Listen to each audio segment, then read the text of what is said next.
Merci de nous rejoindre sur Équateur Service Télévision. Madame, Monsieur, bienvenue dans cette nouvelle session d'information à la une. La famille et le diabète, c'est sur ce thème que l'humanité a célébré ce 14 novembre la journée mondiale du diabète. L'objectif étant de sensibiliser l'opinion publique sur les types de diabète, les symptômes et la prévention. À Brazzaville, l'association Diabaction Congo a fait sienne cette célébration. Suivez ce reportage de Raoula Yondo, Gracia Nganga et Eric Kabamba.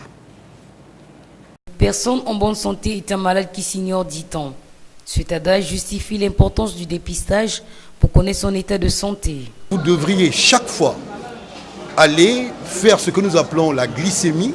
La glycémie vous permet de doser, de voir si vous avez trop de sucre dans votre corps ou si vous avez moins de sucre dans votre corps.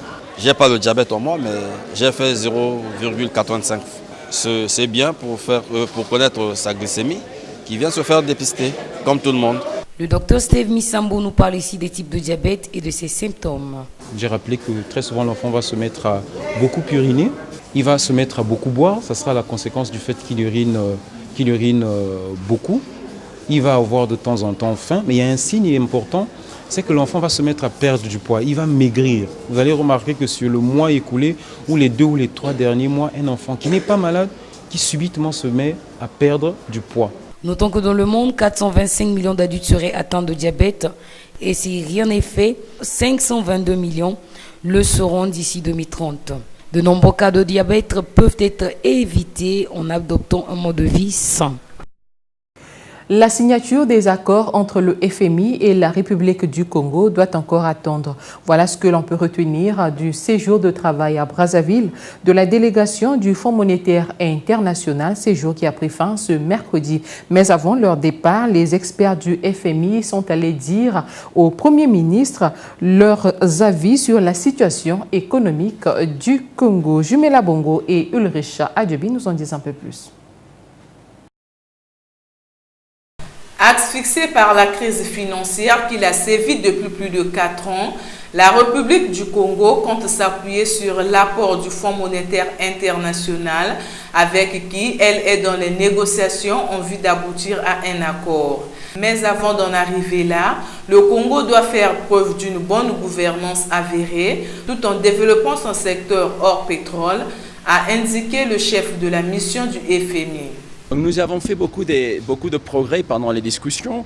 Nous avons d'abord essayé d'identifier les contraintes dans la situation économique aujourd'hui, où nous avons regardé une reprise de la situation globale par rapport au secteur pétrolier, mais avec un taux de croissance très faible dans le secteur hors pétrole. Donc il y a aujourd'hui un secteur non hors pétrole qui se trouve dans une situation de difficulté très importante. Cela a conduit aussi à une très forte baisse des recettes hors pétrole. Les autorités nous ont exprimé leur souhait de faire des efforts pour mobiliser plus de recettes. La situation de la dette congolaise a également été revisitée par le FMI. Une situation qui reste encore difficile pour envisager le soutien de cette institution financière. D'où il est important d'opérer les réformes à tous les niveaux. La situation de la dette s'améliore parce que l'économie de façon globale commence à se récupérer grâce au secteur pétrolier. Donc il y a une évolution plus positive que prévu de la dette, mais la dette publique congolaise reste encore insoutenable. Donc il faut poursuivre les discussions avec les créanciers extérieurs pour trouver une solution. Nous avons partagé avec les autorités notre opinion sur certaines réformes qui pourraient être mises en œuvre aussi de façon un peu plus rapide. Cette délégation du FMI a quitté Brazzaville ce mercredi pour Washington après un séjour de travail de 9 jours. Elle dit rendre un rapport positif au regard des avancées constatées dans les négociations avec le Congo. Dans la suite du journal, 4 présumés délinquants phoniques vont comparaître les 16 et 21 novembre courants à Dolisie et Pointe-Noire. Ils sont poursuivis pour détention et circulation illégale des trophées d'espèces animales intégralement protégés. En commentaire de Ulrich Mabika. À Dolisie, dans le département du Niari, l'audience portant sur la criminalité phonique concerne Georges Siambo et Mesma Ndinga Mbunda, tous de nationalité congolaise. Ils ont été arrêtés en flagrant délit de détention et circulation illégale de 2 points d'ivoire en décembre 2017. Ces individus seraient des grands trafiquants d'ivoire. Leur source d'approvisionnement, le district de Bambama dans le département de l'Alekumo. Il s'agira pour le 16 novembre de leur comparution à la barre au tribunal de grande instance de Dolisie. À Pointe-Noire, il sera question de l'affaire Bopoma Ngamakala Doudou, bijoutier, et Mbopela Samuel, vendeur des objets d'art, arrêté en flagrant délit de détention d'une centaine d'objets sculptés en ivoire et de 50 morceaux bruts de pointe d'ivoire. Arrêtés le 16 octobre 2016 à Pointe-Noire, ils avaient reconnu les faits. Arrêtés le 16 octobre 2016 à Pointe-Noire, ils avaient reconnu les faits lors des précédentes audiences. Ces deux sujets, l'un congolais et l'autre angolais, devraient comparaître le 21 novembre prochain à la cour d'appel de Pointe-Noire. Tous les 4 présumés en cours des peines allant jusqu'à 5 ans d'emprisonnement ferme. L'éléphant faisant partie des espèces animales intégralement protégées. Leur arrestation est l'œuvre de la gendarmerie nationale avec le concours des directions départementales de l'économie forestière concernées, épaulées à leur tour par le PALF, projet d'appui à l'application de la loi sur la faune sauvage. Soulagement total des populations du quartier 49 Mongali dans le 4e arrondissement. Ces populations qui éprouvaient des difficultés de circulation sur la rue Kiyindu-Nzumba à cause d'un mur érigé en pleine rue par l'église des témoins de Jéhovah ont assisté ce mardi à la démolition de ce mur sur ordre du ministre Pierre Mabiala des Affaires foncières et du domaine public. Témoins de la scène, Jude Muntali et Anthony Kanza.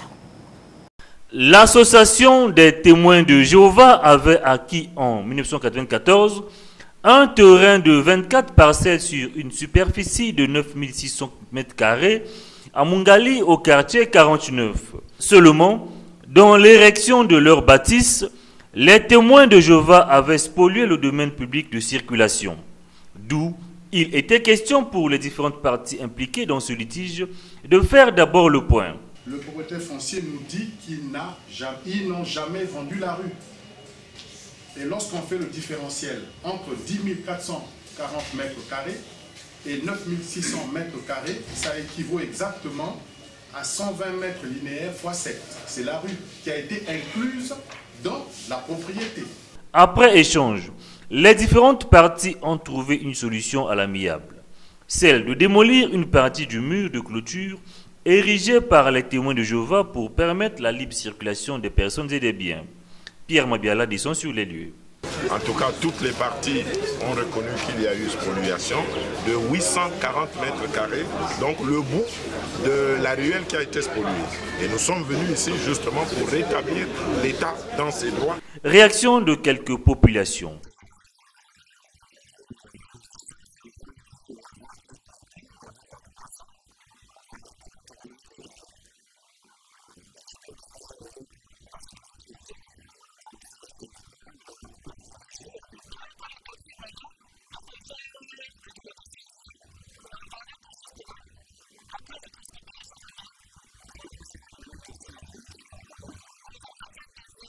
Le ministre des Affaires foncières et du domaine public, Pierre Mabiala, a indiqué que les biens de l'État sont imprescriptibles.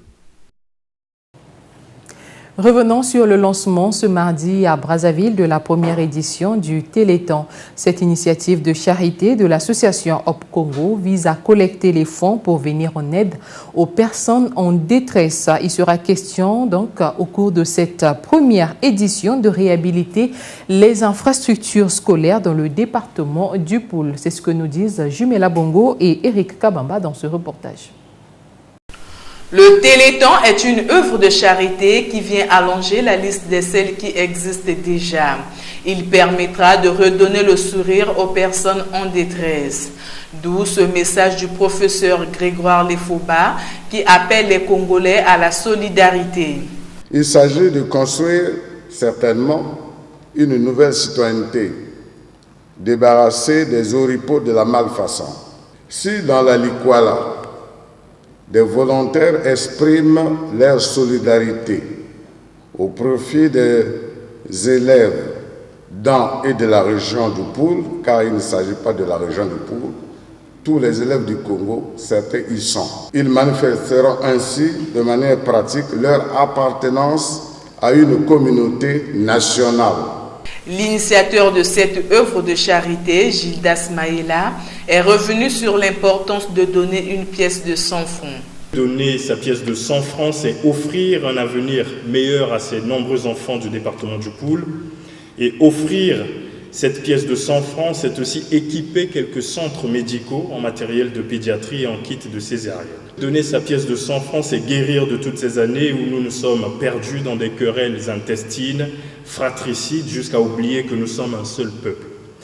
Donner sa pièce de 100 francs, enfin, mesdames, messieurs, c'est compatir et être solidaire, tout simplement. Les urnes de Téléthon sont érigées du 13 au 30 novembre dans les pharmacies, administrations et autres lieux pour la collecte des fonds. Aussi, les personnes de bonne volonté pourront-elles faire leurs dons au téléphone au numéro 1428. Et enfin, vous le savez certainement, les Diables Rouges Senior Football vont affronter le 18 novembre courant au stade Alphonse Massamba Déba les Léopards de la République démocratique du Congo, un match comptant pour la 5e journée des éliminatoires de la Coupe d'Afrique des Nations Cameroun 2019.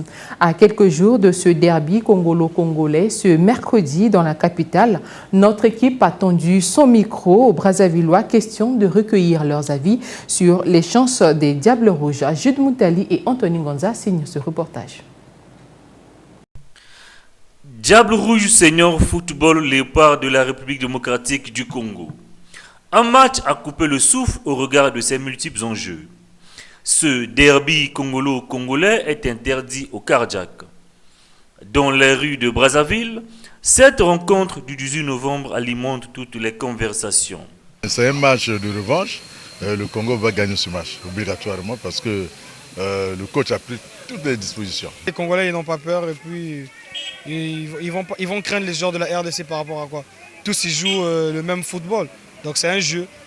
Mais moi je pense que nous sommes plus performants qu'eux. Le Congo a tous ses atouts pour battre une fois de plus la RDC, mais comme on dit toujours, ce match se joue sur le terrain, donc le souhait serait que nous on puisse remporter ce match-là.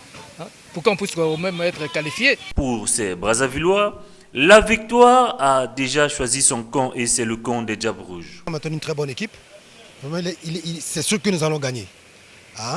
Parce qu'avec les performances que nous avons eues entre-temps, vraiment le match est favorable à nous. Le match Congo-RDC, pour moi, Dieu le veut, je vois que le Congo va gagner le Congo démocratique du Congo par 2-0. On est derrière les Diables Rouges. Nous tous on sera au stade là, on va le 2-0, un but de Thierry Bouffouma et le capitaine là, comment ça l'appelle déjà, Onyangé. Je pronostique 3-0 en faveur du Congo-Brazzaville. Ces amoureux du ballon de la capitale appellent donc le public sportif congolais à faire massivement le déplacement du stade Alphonse Massamba Déba ce 18 novembre prochain pour soutenir les Diables Rouges. Bon, pour les collègues qui sont en train de nous suivre, vraiment, je sais que la conjoncture politique est difficile, mais je vous demande vraiment de venir massivement ce dimanche au stade afin qu'on puisse honorer au moins le blason de notre équipe pour une fois de plus avec la RDC. Bon, ce que je peux dire aux Congolais de venir soutenir nos joueurs, il ne faut pas venir au stade pour faire la pagaille. Il faut venir pour supporter les joueurs. Parce que si nous sommes au stade, nous allons encourager les joueurs. Comme ça, on aura un peu la possibilité de gagner. Pour cela, je dis que, écoutez, vous savez que le gouvernement a mis vraiment beaucoup d'efforts pour construire tout ce que nous avons pu avoir comme infrastructure. Je crois que une fois, on ne peut pas toutefois à chaque instant casser toujours ce que nous avons acquis dans un dur labeur. Donc, une fois de plus, je dis à nos collègues, ayons d'esprit ce qu'on appelle patriotique. Gardons les acquis. Parce que casser, ça ne résout pas le problème. On vient, on suit le match. Je le confirme que nous serons gagnants ce jour-là. Dans ce groupe G, la première place est occupée par le Zimbabwe avec 8 points. La RDC occupe la deuxième place avec 5 points. Le Congo et le Libéria ont chacun 4 points. Toutes ces 4 équipes gardent intactes leurs chances de qualification à la Coupe d'Afrique des Nations Cameroun 2019. Merci bien Jude Moutali et c'est la fin de cette édition. Merci à vous aussi qui nous avez suivis. Je vous retrouve à une prochaine occasion. D'ici là, portez-vous bien. Au revoir. Thank you.